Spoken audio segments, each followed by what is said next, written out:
Этот фильм посвящен Аразу Алиеву. Он был отважен до безумия, без сомнения шел на смерть ради своих боевых товарищей и великой Родины. Араз Казимагомедович Алиев родился 23 июля 1922 года в селе Цилинг, ныне Курахского района Дагестана, в семье рабочего. Лезгин. В начале войны семья Алиевых была эвакуирована в Казахскую ССР. Переехала в Астрахань, где Араз закончил ремесленное училище и стал трудиться на судоремонтном заводе. Работал слесарем в Астраханском судоремонтном объединении. В январе 1943 года, прибавив себе 3 года, Араз добровольцем вступает в ряды Красной армии. Юный боец впервые столкнулся лицом к лицу с войной в зимней степи под Сталинградом. В первом же бою Алиев уложил 22 вражеских солдата.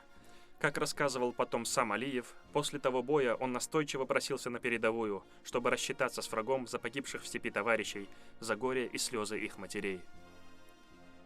Форсирование реки Свирь 21 июня 1944 года. Алиев Араз Казимагомедович, в документах его имя значится как Алиев Александр Мамедович, стрелок 296-го гвардейского стрелкового полка 98-й гвардейской стрелковой дивизии 7-й армии Карельского фронта, гвардии рядовой. Прибыл в составе 37-го гвардейского стрелкового корпуса на Карельский фронт, который в это время заканчивал подготовку наступательной операции. Форсирование реки Свирь явилось началом Свирско-Петрозаводской операции по освобождению Советской Карелии.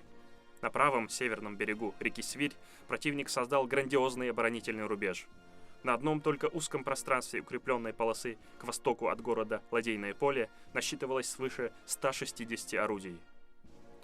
Это была демонстрация ложной переправы, чтобы привлечением на себя огня выявить уцелевшие огневые точки противника. Наши артиллеристы должны были засечь и подавить их, тем самым обеспечить минимальные потери с нашей стороны при массовом форсировании реки воинами 7-й армии. Командование отобрало из массы добровольцев, желавших участвовать в этой смертельно опасной демонстрации, самых выносливых и бесстрашных воинов. 12 воинов 300-го гвардейского стрелкового полка 99-й гвардейской стрелковой дивизии и 4 воина 296-го гвардейского стрелкового полка 98-й гвардейской стрелковой дивизии. Вспомним их фамилии: Немчаков, Юносов, Тихонов, Павлов, Мытарев, Зажигин, Попов, Паньков, Маркелов, Барышев, Бекбасунов, Малышев, Алиев, Елютин, Морозов и Чухреев. 16 комсомольцев-гвардейцев 37-го гвардейского стрелкового корпуса. «Учтите, товарищи», — обратился командир полка к солдатам. «Вызвать огонь на себя — это половина дела. Вам любой ценой надо форсировать реку, отвоевать у врага берег, продержаться до подхода главных сил. Не передумали?» «Мы готовы. Задание будет выполнено», — ответил Алиев. Позже заместитель командира батальона Лозовой предложил солдатам взять с собой ручной пулемет. Они отказались, сказав, что будут бить врага вражескими пулеметами. После авиационной и артиллерийской обработки последнего края вражеской обороны, спустив на воду заранее подготовленные лодки и плоты с посаженными в них чучелами, одетыми в красноармейскую форму, гвардейцы пустились вплавь, подталкивая их сзади в направлении к противоположному вражескому берегу. Вскоре лодка Алиева была разбита артиллерией противника, однако он не растерялся, вскочил в другую спущенную на воду лодку и стал усиленно грести. За ним последовали другие воины-добровольцы. Противник открыл по лодкам шквальный огонь из пулеметов и автоматов. Ожили молчавшие ранее артиллерийские батареи. Этого и ждали наши артиллеристы, которые сразу же засекли огневые точки противника и тут же уничтожили их. Тем временем гвардеец Алиев продолжал движение вперед. Кругом свистели осколки и пули, фонтаны воды, поднятые разрывами мин, обливали храбреца с ног до головы.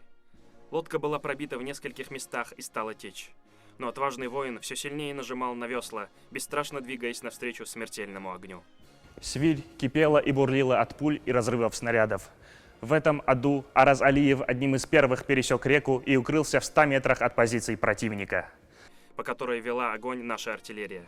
Некоторое время герой находился в зоне ружейно-пулеметного огня противника и под близкими разрывами наших снарядов и мин.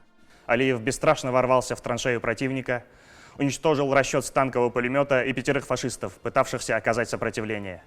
Вместе со своим другом, старшиной Морозовым, они защищали захваченную позицию до подхода основных сил. По воле судьбы, ни один из 16 храбрецов во время всей этой операции не получил серьезных ранений. И в итоге Указом Президиума Верховного Совета СССР от 21 июля 1944 года за образцовое выполнение боевых заданий командования и проявленный при этом героизм и мужество, каждый из них стал героем Советского Союза, а Розалиев в их числе. После войны отважный воин демобилизован, вернулся в Астрахань, где жил и работал таксистом. Умер 22 ноября 1984 года. Похоронен в Астрахани на татарском кладбище. К сожалению, родное село Араза Алиева, Селинг, не сохранилось. Но переселенцы оттуда живут здесь, в селе Аглаби. Здесь же, во дворе школы, установлен мемориал защитникам Родины. Аглабинцы бережно хранят память о герое Советского Союза Аразе Алиеве.